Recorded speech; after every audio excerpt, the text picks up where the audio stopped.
Good afternoon, class, and welcome to Logic and Critical Thinking. We are utilizing the Thinking Socratically book, and we are in Chapter 9, which goes over fallacies. This chapter has divided fallacies into three types, and as you can see here, they are fallacies of irrelevance, fallacies of faulty generalization, and fallacies of emotional appeal. This is one of the first times I would say you don't have to read the whole chapter, even though I think this is a great chapter to read, and some of the articles in it are quite interesting, and I think they would benefit you to read. That being said, if you sort of press for time, I would skip right to page 232, and it will give you a breakdown of these fallacies. First, fallacies of irrelevance. Second, fallacies of faulty generalization, and then third, fallacies of emotional manipulation. For this week's homework, simply do exercise 9.1, question 1, but there are not 9 parts, it's A through J, so we have 1, 2, 3, 4, 5, 6, 7, 8, 9, 10. We have 10 parts. And simply, you can put, you don't have to write out the sentence. You can just put what fallacy it is and why. And the why doesn't have to be more than a sentence. If you can explain it in a few words, feel free to. If you just think it is quite apparent some of the fallacies are, then you can just write the name of the fallacies, and I'll quickly check that you got them right. If you're unclear on any of the fallacies, however, that's when it's good to go back through the chapter, and it will give you a long, detailed example of each one. It's really important in critical thinking not to commit these fallacies, not in your writing, and try to avoid them in your thinking as well. And so I'm not going to go over all of them, but I wanted to go over a few of the ones that may not seem as intuitive or have a different name. So I just wanted to go over a few of them. So the first one might be appeal to false authority. And we have an example of a little boy saying the Dodgers are the best team in baseball. My daddy says so. And so although this year the Dodgers proved to be the best team in baseball, we'll assume it might have been written in another year, which it definitely was.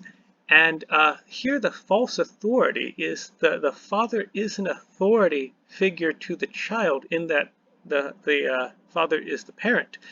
But that doesn't necessarily mean that the father is an authority on baseball. And so when you make claims to an authoritative figure, so for example, a person might have a PhD and you cite that person, but maybe they have a PhD in engineering and they're making a claim about biology. That would perhaps make them a false authority if there wasn't anything else making them an authority. So be very careful when you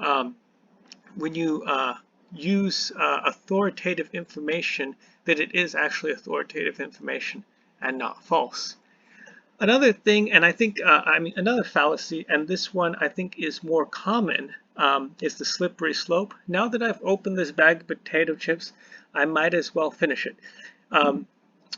That's not necessarily true. You could stop at any number of potato chips, right? And to say you have to, once you open it, you have to finish it is somewhat arbitrary, and that itself is not a good argument. You may want to finish the bag of potato chips, but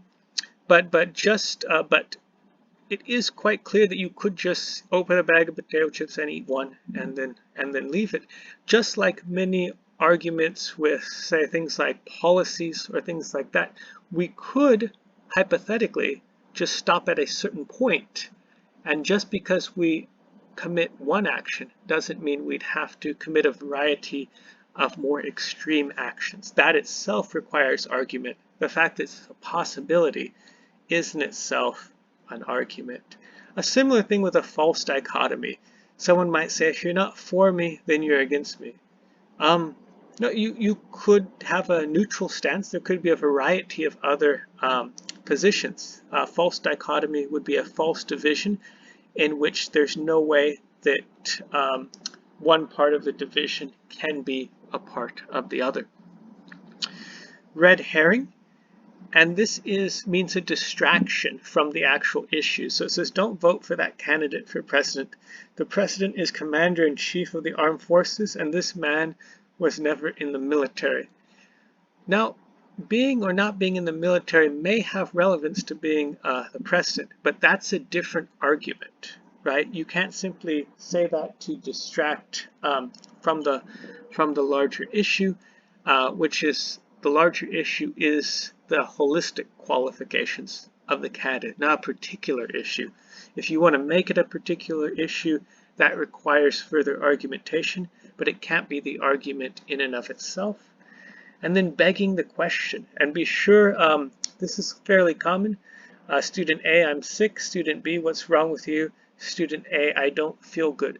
Another way of begging the question is just saying the question in a different form, right? I'm sick and I don't feel good are essentially the same thing. It's not an answer, it's just renaming the question. So be sure you don't rename the question when you are describing things. And if you do rename the question, note that you have not answered the question. You've just sort of put it in different words. Hasty generalization and unrepresentative sample and anecdotal evidence all have the same effect of being false generalizations. Anecdotal evidence is simply something that's happened to you or someone that you know, but there's no way from that to make a suitable generalization. You could have been the exception as opposed to the rule, and therefore to make a generalization would be an error. Second, unrepresentative sample is the same way, where the sample you take ends up statistically describing a certain percentage, but it wasn't necessarily representative of the entire population that you were trying to have knowledge about. And the same thing with the hasty generalization.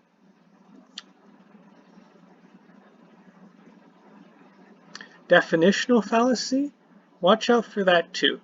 It's inhumane to murder. If somebody murders someone, then she is not a human being. And again, this is similar to the begging the question. Right here, you haven't really proven a point. You've just sort of built a conclusion out of an interpretation of a definition of a premise. And so you'd have to make a different argument than that.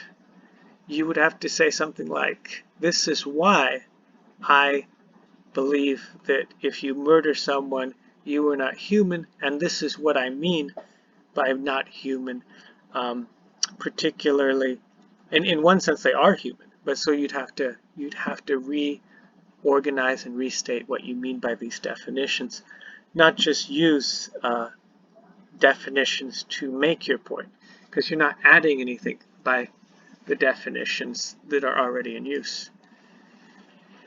Poisoning the well, this is when, so it says, you like Bill, that funny looking kid with big ears and thick glasses. So this is when a person sort of insults or initially brings negativity to the situation such that a constructive debate cannot happen.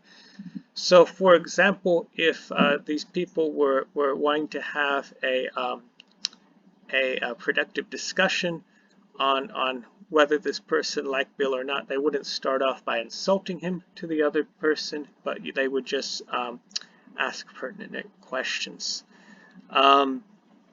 And the same thing with emotionally loaded language.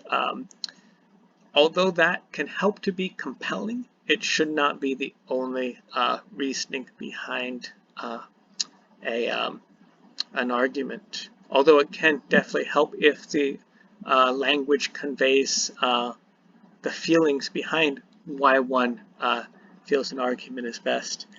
So simply for this question, just answer questions A through J. You can write the name of the fallacy. A few might overlap, and that's okay.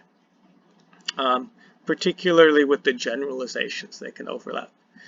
So I look forward to reading your answers, and do email me or message me on Canvas if you have any questions about this chapter. Thank you.